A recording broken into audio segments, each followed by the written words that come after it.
1917. Four men and a woman met here in the Viennese cafe Schopenhauer. The young Maria Orsic, a spiritualistic medium from Zagreb, the student and fighter pilot Lothar Weitz, the occultist, orientalist and officer Karl Haushofer, Rudolf von Sebottendorf, an occultist who had recently returned from the Orient, as well as Prelate Gernot from the Order of Knights Templar. Their subject was the coming of the New Age. They spoke of secret revelations, the spear of destiny, the magical violet black stone. They discussed the possibility of making transmedial contact with the ancient Germanic and Babylonian deities, Ishtar, Ostara, and Isais, and of communicating with distant worlds, not only on this side, but also on the other. It is quite likely that this coffeehouse meeting witnessed the birth of the secret Thule Society, which in turn later spawned the German National Socialist Party, the SS, Black Sun, and the Friel Society, which in its turn gave a foundation to the occult activities of the Third Reich and the new comprehensive technology. And the beginning of German UFOs.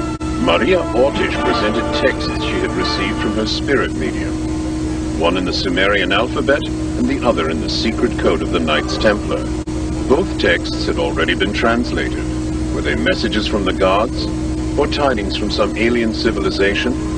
Two special departments, U-13 and SSE-4, were set up to concentrate exclusively on the realization of this new technology. After the National Socialist Party came to power, the occult societies withdrew into the background. Within the SS, the Thule Society created a separate secret organization called the Black Sun. The Friel Society carried on much as before with its scientific research. According to reports, the Friel Society had by the middle of 1934 created its first experimental circular aircraft to be propelled with the anti-gravitational effect, the RFC-1. The men responsible for the design and construction were Dr. Schumann and an engineer from Bochum. Since 1929, the young Gertie Vogt had been responsible for running the Friel Society, and she made herself known to private investors who were prepared to invest in projects that carried an element of risk.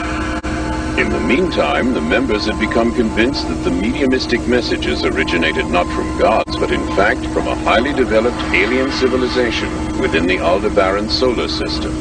The main star in the constellation of Taurus is Aldebaran. Could it be that the Sumerians, whose language remains a mystery to this day, were Aldebaranians?